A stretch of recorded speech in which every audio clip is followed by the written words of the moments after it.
വല്ലാത്തൊരവസ്ഥയിലാണ് നിൽക്കുന്നത്. വെറുതെ എന്നെ കൊണ്ട് നിന്നെ ഇവിടെ സുഖവാസത്തിന് കൊണ്ടുവന്നേടാ ഞാൻ. എന്നെ തോണി കിടക്കണോ എനിക്ക്? വിജയോ സർ, ഇവനെ കുറച്ചു നേരം അതിലൊന്ന് കടത്ത്. അവന്റെ ക്ഷീണമൊക്കെ ഒന്ന് മാറട്ടെ. എണ്ണ തോണി ഫ്രീ അല്ലേടോ? എണ്ണയില്ല സർ, ഇപ്പൊ തോണി മാത്രമേ ഉള്ളൂ. ഇവൻ എണ്ണയൊന്നും വേണ്ടടോ, ഇവന് തോണി മതി. ആ കളക്ടർ മേടോട്ട് ആ തോണിയിലൊന്ന് ചുറ്റി കിടക്കട്ടെ. ഇടയ്ക്കൊരു ഡ്യൂറ്റി വിട്ടോടാ. എന്താടാ തോണിയിലൊരു കൈ നോക്കുന്നു? അതിന് പാട്ടുണ്ടോടോ? റിക്കാർഡേ, റിക്കാർഡ് ഇല്ല സർ. ആ ഇല്ലെങ്കിൽ വേണ്ടോ, ഇവരങ്ങ് പാടിക്കോളൂ. സ്വപ്നം കാണുക. തോണിയിലിങ്ങനെ ആടി ഒലഞ്ഞ് തോണി മറിക്കരുത്. ഞങ്ങളെ കളക്ടർ വേടാണെന്നുള്ളതാ. അങ്ങനെ ആടി ഒലഞ്ഞ്.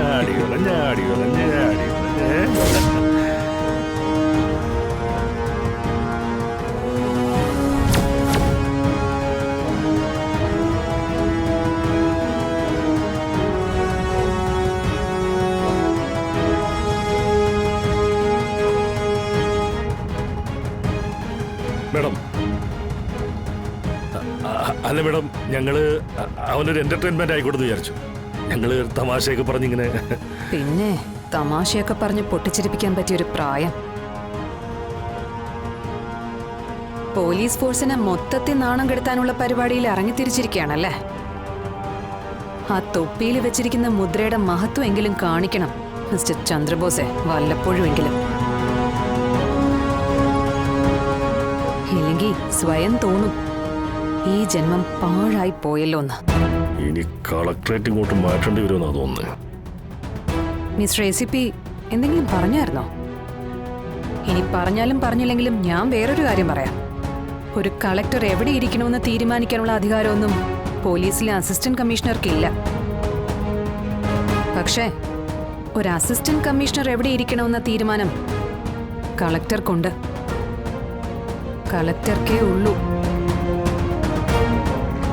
അത് ഇടയ്ക്കൊന്ന് ഓർമ്മിക്കുന്നത് നല്ലതാ. ഓർത്താ ഈ മറഞ്ഞു കിടക്കുന്ന ബുദ്ധിയും ബോധവും ഒക്കെ ഒന്ന് തെളിയും.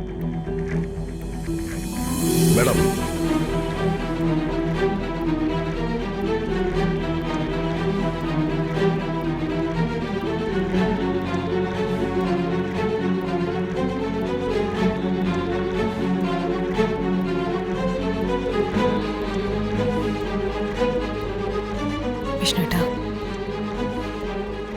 വിഷ്ണുട്ടാ, ഇപ്പൊ മറ്റ് ബുദ്ധിമുട്ടുകളൊന്നും ഇല്ലല്ലോ?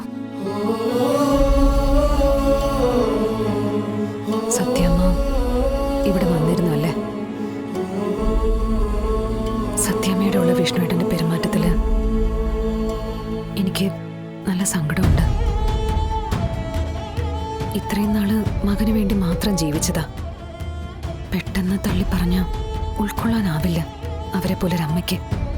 എൻ്റെ അമ്മയ്ക്ക് എന്നോടുള്ളത് സ്നേഹം തന്നെയാ, പക്ഷെ തന്നോടുള്ളത് പകയാ.